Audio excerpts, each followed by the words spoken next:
Hey, everybody. Welcome back to your Dawn of Autonomy podcast. I'm Dawn Zolda, your host, CEO of P3 Tech Consulting and publisher at Autonomy Global. We are in a month that we've dedicated to public safety, thanks to our sponsor, Viasat. And we have an amazing guest with us today, BJ McClenton from Sure. So, welcome to the show, BJ. All right. We're going to get rolling here. And just a reminder, everybody, we are here dropping your questions, positive encouragement for all of us in the chat. We're just going to go ahead and start. Okay. Before we talk about Assure, let's talk about you first. You've been a firefighter, you've been an EMT, and now you're the of Assured Safe, which is part of your training, that lead you into UAS first responder training. And I think your mic is good, buddy.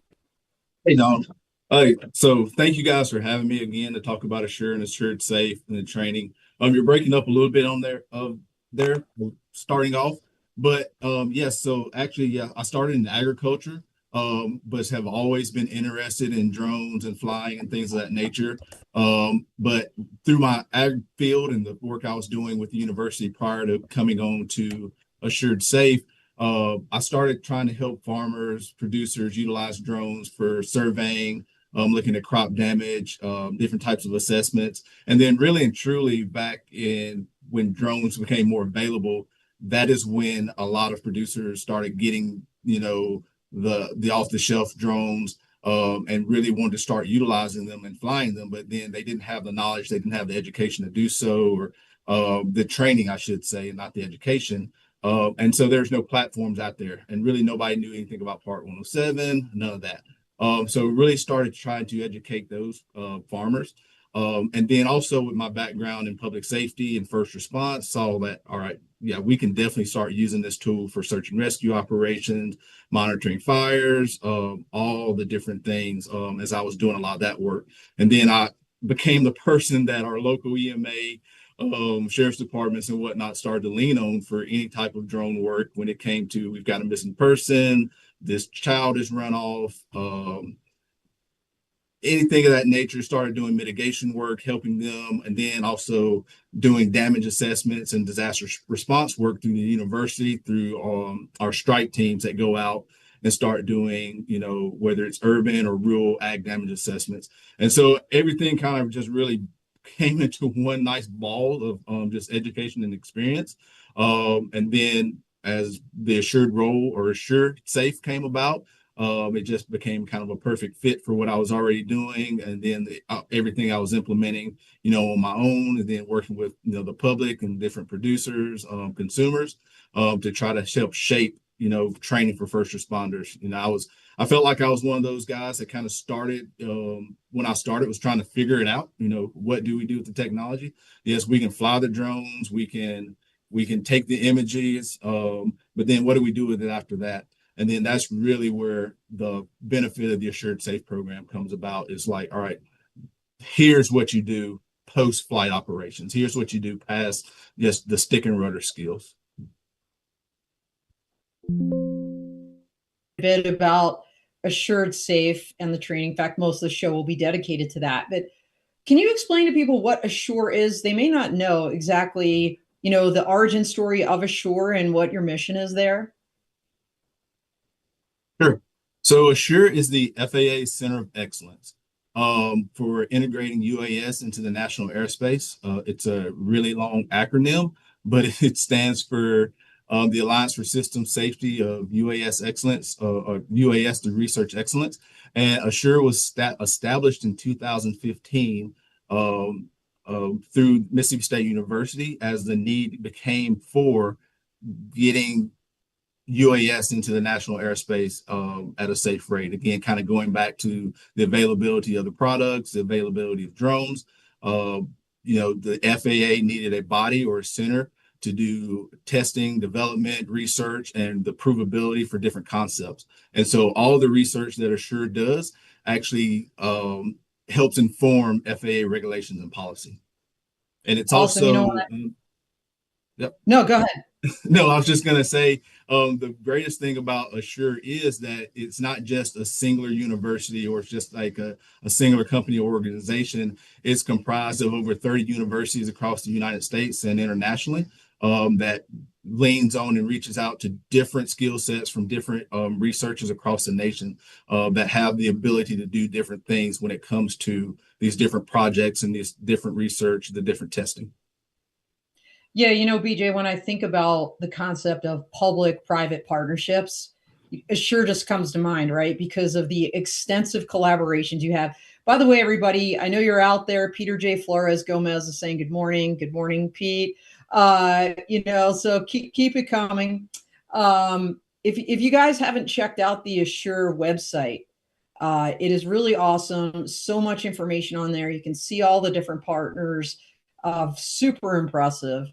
So, BJ, how does Assured Safe, which is the public safety training that you mentioned early, how does that kind of nest within the larger Assure framework? Yeah.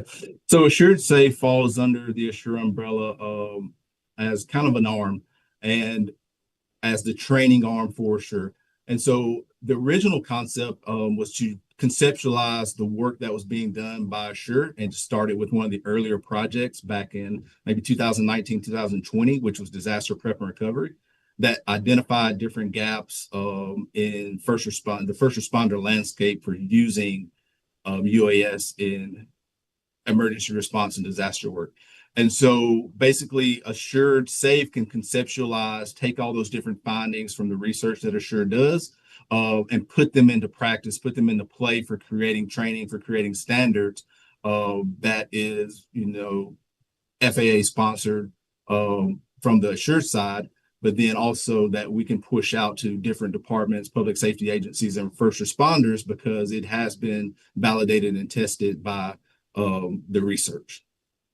I love that that feedback loop you have going for all the research and just kind of feeding it directly into your training arm there. So I don't want mean to beat a dead horse here, but like I want to be crystal clear about the mission of Assured Safe, just so everybody out there is likewise clear. So can you kind of give us that mission statement, if you will, of Assured Safe? Sure. So, Assured Safe's primary mission is to educate, train, certify, and credential first responders for using UAS in the national airspace. We've created a federated ecosystem that involves several different partners and entities and stakeholders. That includes, of course, the FAA, FEMA, NIST, working with DoD, and then definitely several are working with local, state, federal government, and then also working with first responder agencies and organizations. And so really, the ultimate goal is for us to help keep first responders at pace with the technology and how the technology changes and shifts so they can employ UAS in a safe and efficient manner, to support their missions. And then just to make sure they have the tools that they need, available. Awesome. You know, everybody, I just saw BJ, was it last week? It's such a blur now. It was the Drone Responders National Conference there in Williamsburg, Virginia. And if you guys missed the live stream, BJ was on it. We did it from the floor at the Fest House there. But, BJ, you're talking about this evolution of public safety and trying to keep up with it in terms of training. I'll tell you what, I mean, I think you would agree the evolution has been rapid, right? From just when you think about, the initial drone programs where maybe a patrol officer would have a drone in his or her trunk, launch it, right, to get a better view of what's happening, to the initial drone as first responder DFR, people up on rooftops, launching drones, visual line of sight, to what everybody's now calling DFR 2.0, right? Mhm. This more drone in a box solution that, you push the button from a command center, it pops out, it goes possibly even beyond visual line of sight. And now with Safer Skies Act and this kind of new counter UAS authority, we had a great briefing there from the lead FBI counter drone agent about how they're implementing that.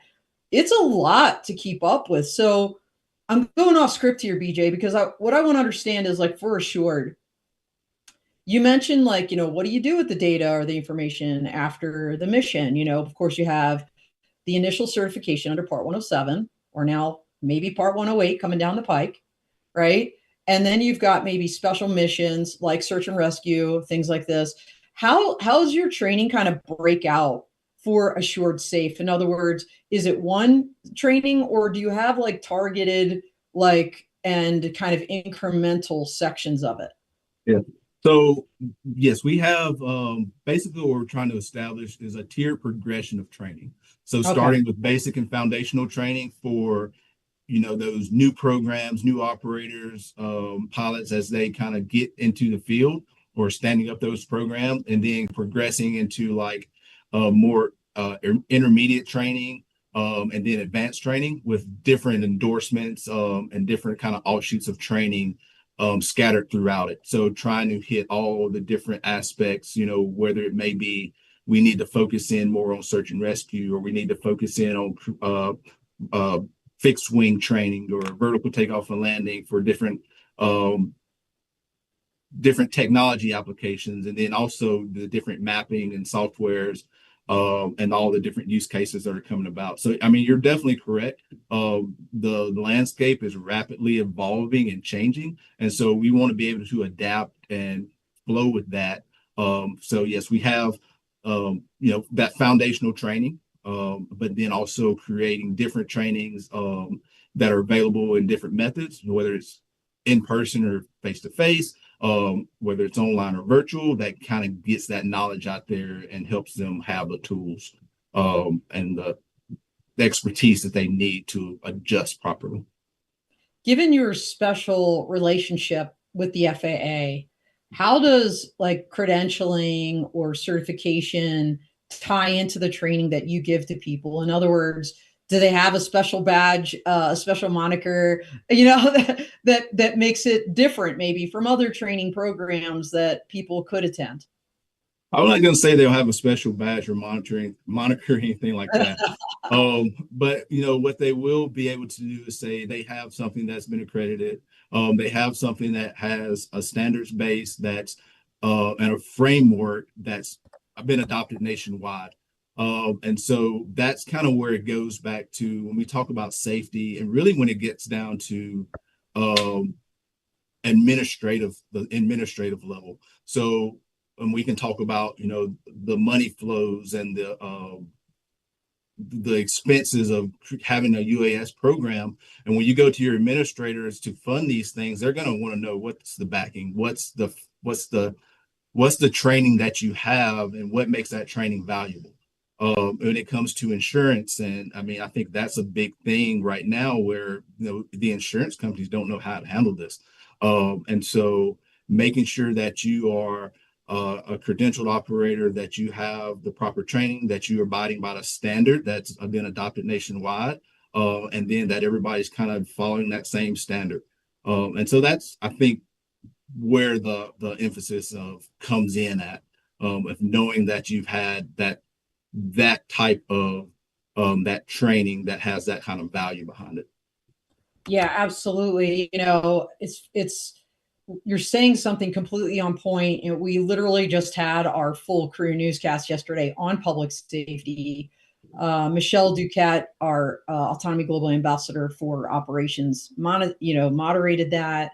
We had Tom Adams from Drone Shield, Curtis Waters from Echodyne, and Chris Sanders from Verizon Frontline. And this idea of the technology keeps moving ahead, but the training, people aren't getting the training they need, or they're not, like you said, they stand up a program, they're so locked onto maybe the drone itself, that the drone itself doesn't matter if you don't have people that can not only fly it but fly it safely, as you said, know what to do with the data, protect that data from a civil liberties standpoint, and all, and again, from the public community outreach and all of those things. So what you do is so critically important. In fact, I think we've got a little video to roll, so we can tee that up and get that going. Picture paints 1,000 words. Let's go ahead and roll film.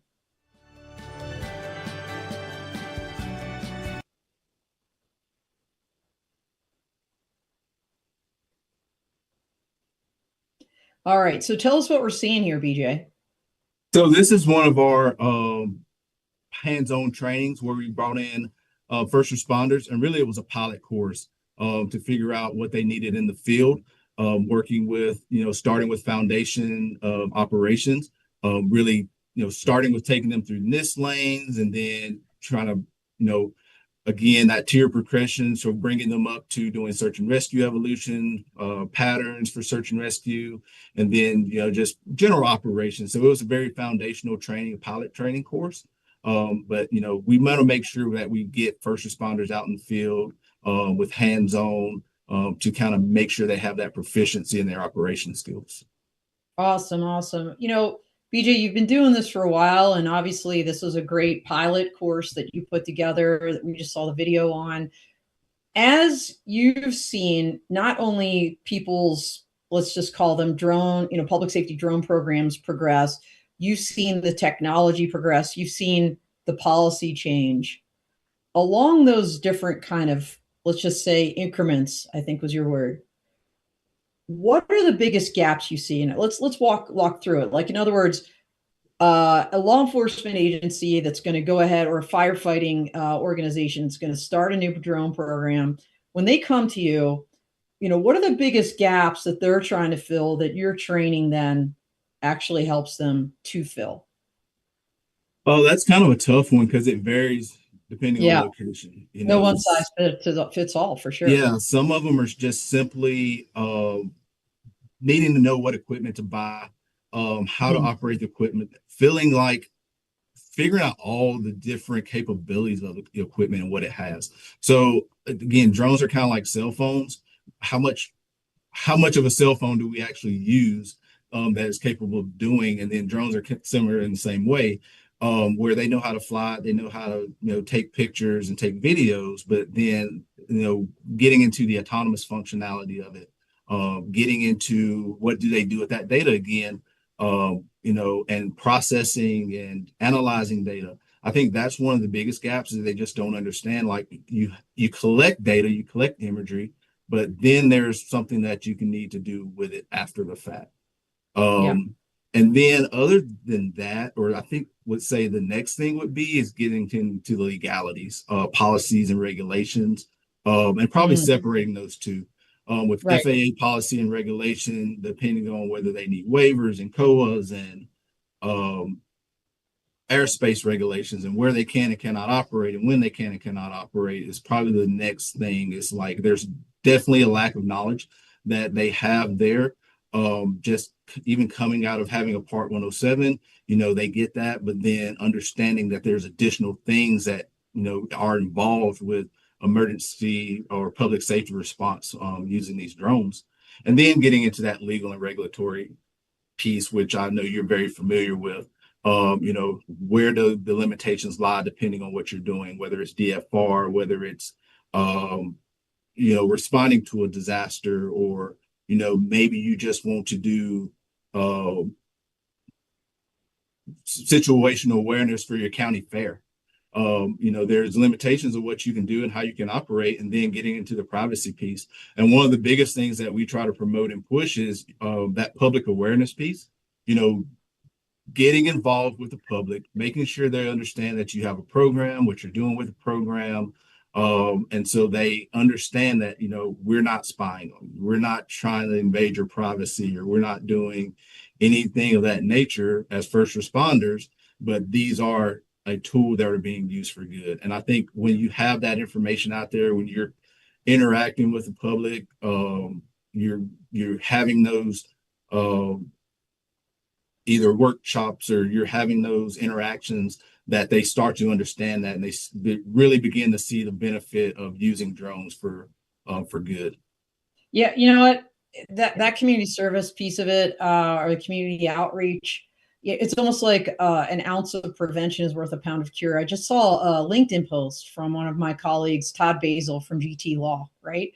And a client, like a drone delivery company, actually had to hire him because neighbors came after the company because they didn't even know like why they were there, what they were doing, that they were legitimately there. And they had all the approvals, but like just think about that for a second. Do you really need to get the lawyers involved? All you have to do is go out and tell people this is what we're doing today. If time permitting. Look, emergency management, public safety, there's going to be things that you just got to go. Yep. But to the extent you're doing something that is planned, having that communication is key. And by the way, Pete, Flores Gomez is out there telling you, BJ, you need to take this to all 50 states and universities because it's so critically important. And I couldn't agree more.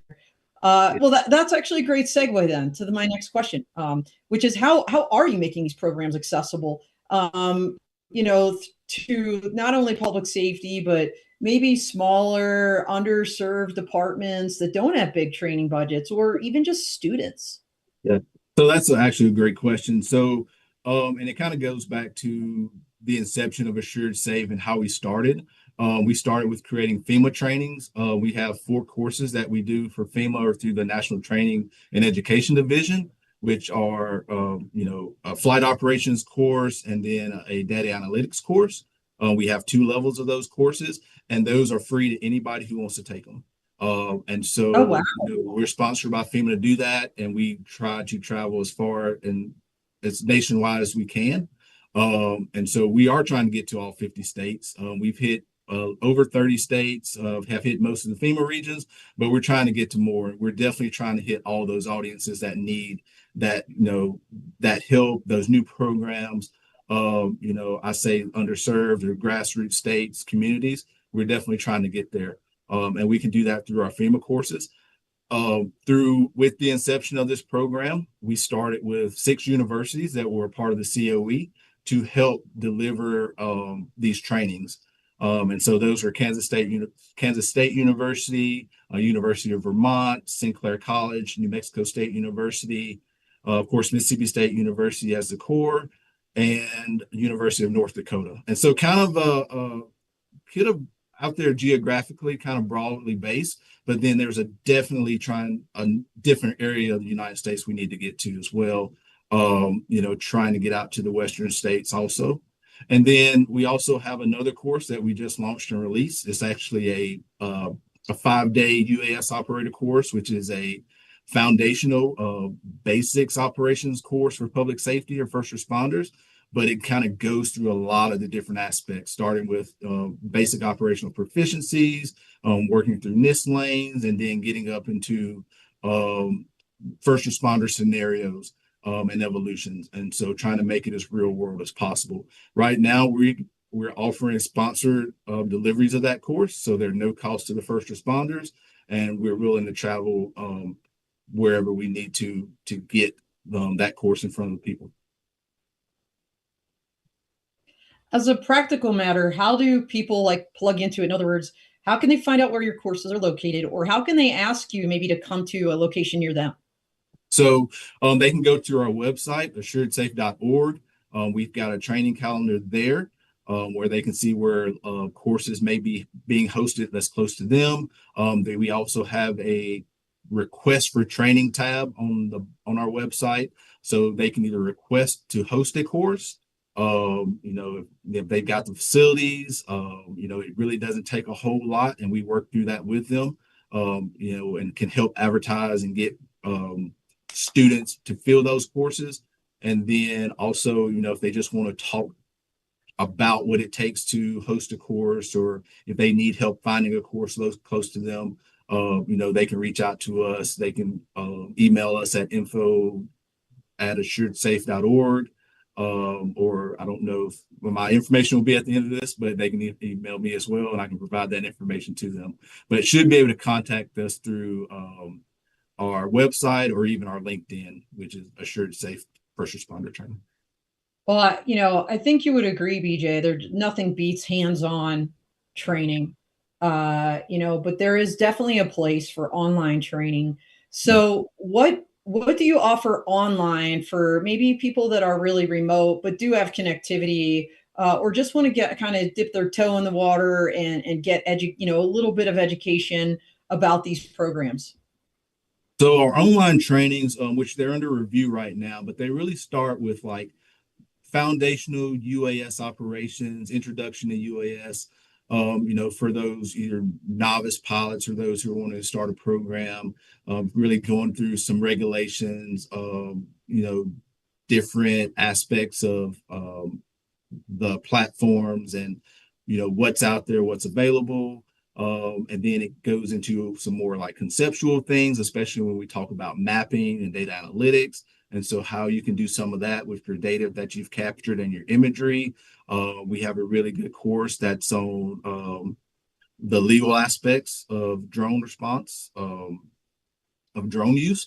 So that's a really, really good course. And then we have just, different types of courses that are focused on different types of responses. So like focused on search and rescue, some of the concepts that involve search and rescue, concepts that involve, different responses to regional disasters. Because, from one standpoint, collecting the data is one thing, but how do you respond to a hurricane versus a tornado or a landslide or a flood? And then if you're in different parts of the country where you have to deal with extreme heat versus extreme cold, there are different variations there.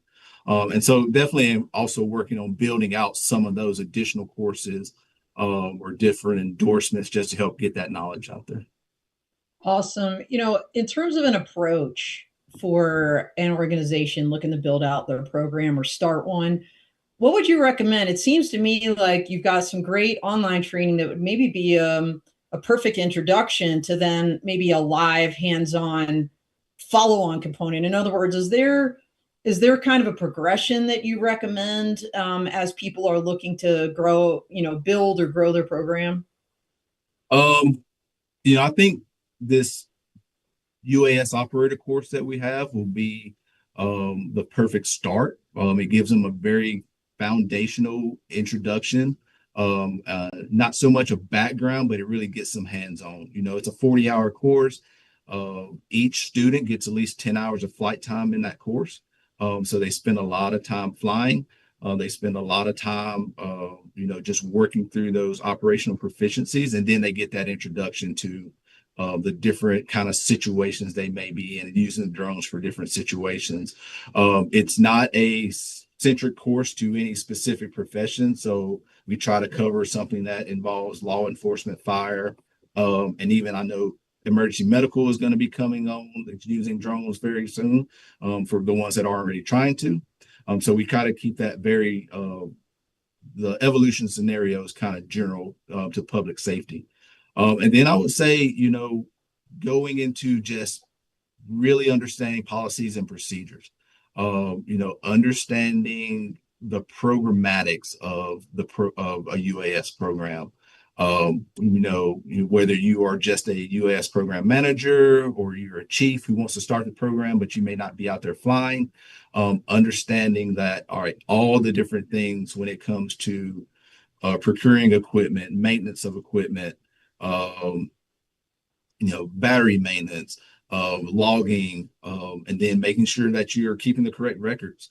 And then also, again, going into the different aspects of what you're doing from the cybersecurity point, making sure you're keeping data secure, you're following all those different protocols. And so I think if I had to say, those would be the different steps and the different tiers, or at least where I would start.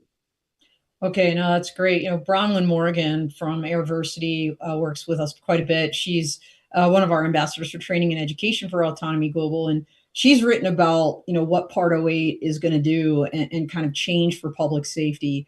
As you're looking ahead, BJ, as the regulation, not just the technology, right? DFR, we talked about 2.0, but as 108, hopefully will come online soon. Different skill sets are needed, right? Very different than stick and rudder, keeping it in your visual line of sight. How are you adapting your trainings? Like, what do you foresee kind of coming down the pike?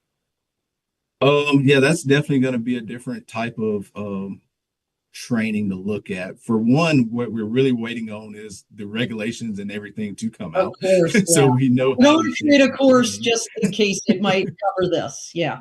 Yeah, but really, working with different partners, to kind of see what they're doing. A lot of people are developing fixed wing VTOL applications for these specific purposes, or the ones that have already been using them. And then again, taking use case to concept to real world.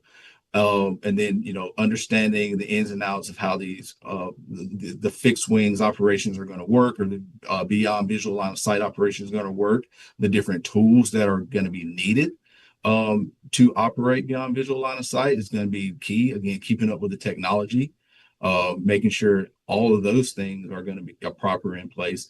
And so that's going to be like, more of a, let's say, a resource bank of teaching the different resources, or making first responders aware of the different resources that are going to be needed, are going to be available, and then how to operate and teach to those tools.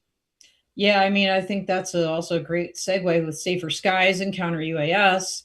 The required training is going to be through the FBI and DOJ, right, at their new center that they created for this very purpose. So giving people the kind of the pointer, like go over there for that training. I mean, that's also a very valuable service that you provide to people. There's a great question from the audience. Are you currently offering a UAS accident investigation course? I imagine like lots of traffic accidents, things of that nature. Do you guys cover that as one of your very kind of niche specialty courses? We do not cover it right now. I think we've talked about it. What we do, and I guess maybe this is what it would be, is a accident scene modeling or modeling course. And that's one of the things that we do in that foundational course, is kind of talk about modeling and how to do that. And so as from that perspective, yes, we cover that. From the actual accident scene investigation, or what you do after you have, I guess, the model, we don't get into that yet. But we're definitely something that we've talked about, and that we would be looking for a partner to help us develop, or SMEs to help us develop that. Awesome. And I know reaching underserved communities, not just underfunded police, agencies, but just underserved communities in general is a passion of yours and a priority. What does that look like in practice for your team as you're kind of determining what courses to offer or where to go? Yeah. And so that's why we kind of started with the foundation, started with the basics, and we just didn't jump out and just really offer these high level courses. We want to make sure that we reach those audiences, and then that they have an understanding. I mean, I started with volunteering at a very young age, earlier. And I understand, like, the volunteer force is probably 80% of your first responders out there, if not more. That's a good point, actually. And so those are the guys who are there. They show up. They really put in the long hours. But they don't always have the tools, or always have the resources. And then when you really talk about in these communities, it's very seldom that a tornado hits a populated community, but a very, very affluent community, or a community. Yeah, it's almost like there's like a magnet if it's a trailer park for a tornado. Like, this is where, come here, like hit us here. People that really, not that anybody can afford to have their home wiped out by a tornado by any means. Yeah, but so I agree with you. It seems like some of the really most horrific things happen to some of the communities that really can't, they're kind of barely hanging on as it is. Yeah. So, those rural communities that get really hit, they get impacted very hard. They need those resources. And then also, every disaster starts locally, right? So the local first responders, they need to be able to initiate their response, get those disaster declarations started, whatever it may be, whether they need to do any situational awareness, whether they need to do overwatch, whether they need to just do a quick, broad assessment of damage of roadways to figure out how we can access the different areas. Having those tools makes that response, or UAS tools, I should say, makes that response just a little bit faster, a little bit safer for them.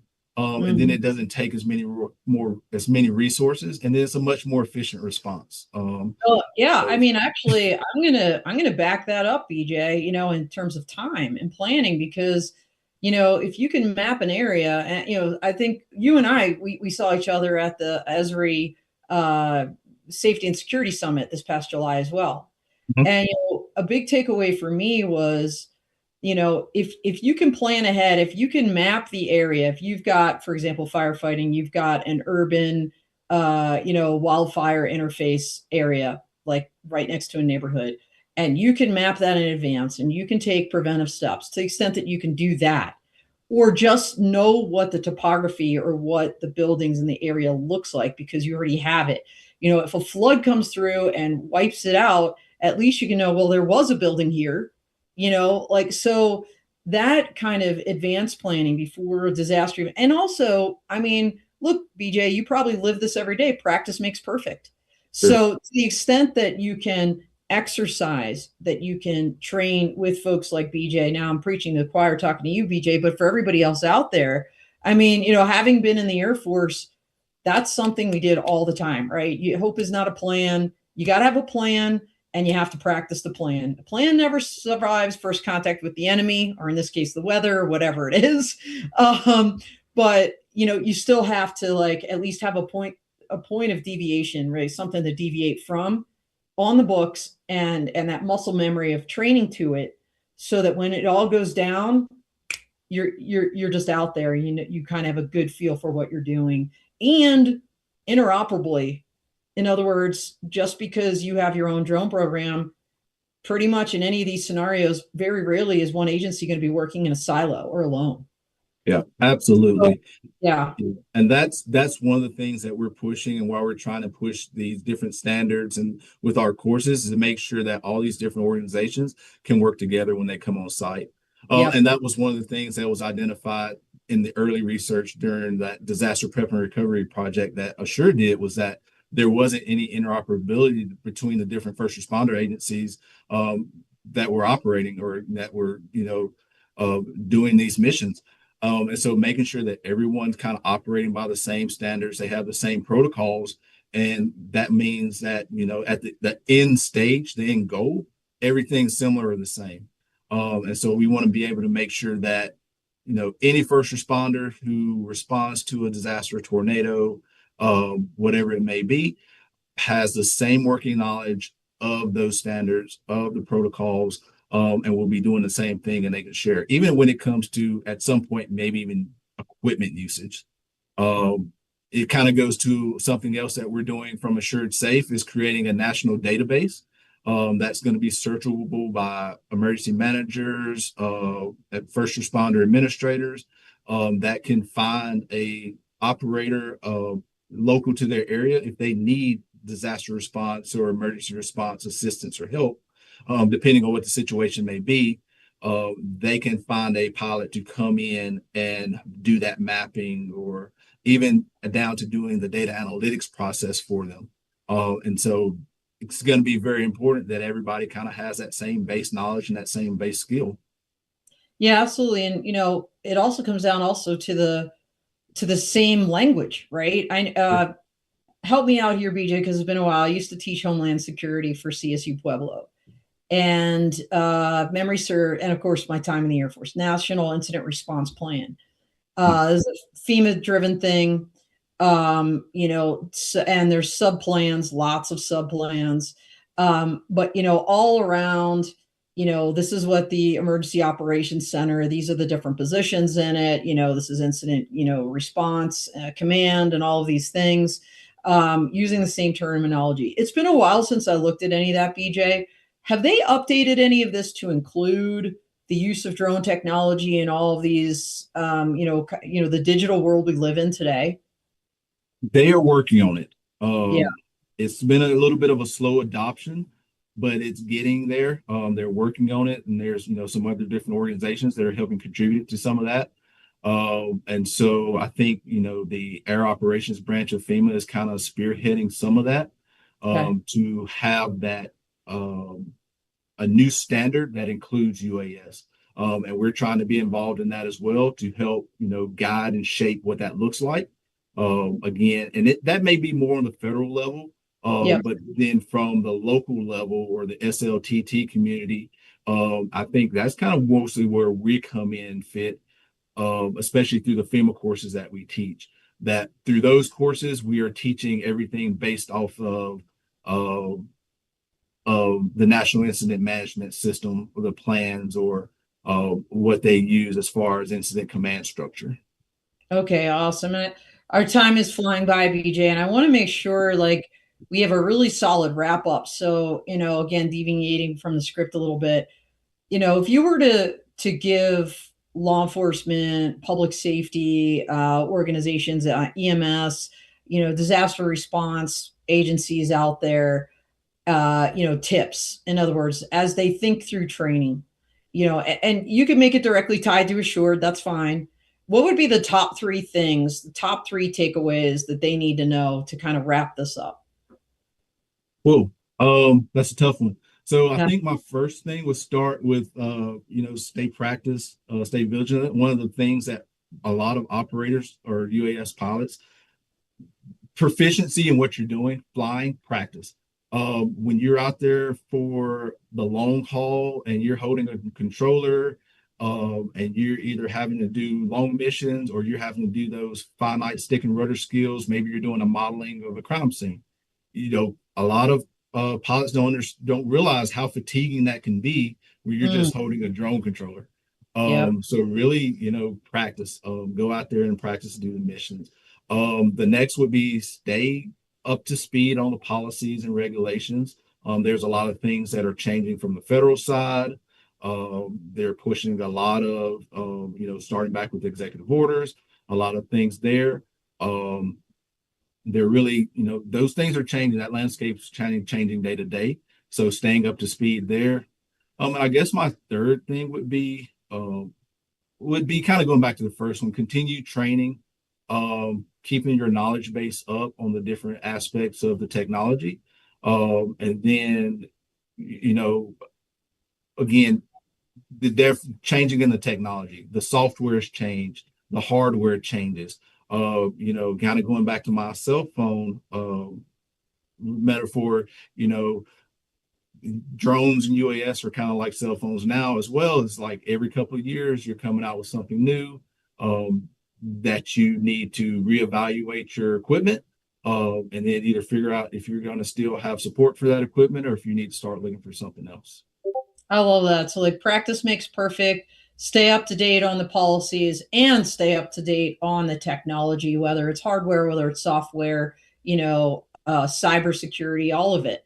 Sure. So that it really is a big a tall order for people, especially for people whose maybe this is as we called it in the Air Force, an extra duty. In Mm. other words, like this is like you're also the drone guy or the drone gal on top of everything else you're doing. So I love that you have so many different ways where people can obtain this knowledge, whether it's online, whether it's tapping into these programs. And I would encourage everybody out there to absolutely check out the Assure website, check out Assured Safe, of course, in particular. Reach out to BJ to learn more. Thank you, Peter Flores Gomez, for all your amazing questions and interest today. Hopefully, you'll connect with BJ after the show as well. And thank you, everybody else out there. As we close out, BJ, any concluding remarks and any just once again tell people how they can learn more and reach you. Sure. Again, thank you for having me. You can reach us through our website, assuredsafe.org. You can email us through info@assuredsafe.org, or you can reach out to me. My email is a little long. It's brandonm@assure.msstate.edu, but definitely can reach us through our website or even through LinkedIn, Assured Safe UAS First Responder Training. All right, very good. And of course, follow everything BJ is doing. If you're in this space and you're not also connected to drone responders, BJ was there, I was there. We're all there for a reason. They're pushing out some great information. And Autonomy Global, we're not just dedicating this month on the dawn of autonomy and public safety, but almost everything we're doing this entire month is around this topic. But of course, next month we're hitting UTM and infrastructure, and you can't do beyond visual line of sight without thinking about that, no matter what kind of area you're working in. So keep following us, and we appreciate all of you. Thank you again, BJ, for being on the show and helping us understand more what you do and what the value Assured Safe brings to the community. And for everybody else out there, thanks for joining in. That is all she wrote. We are out here.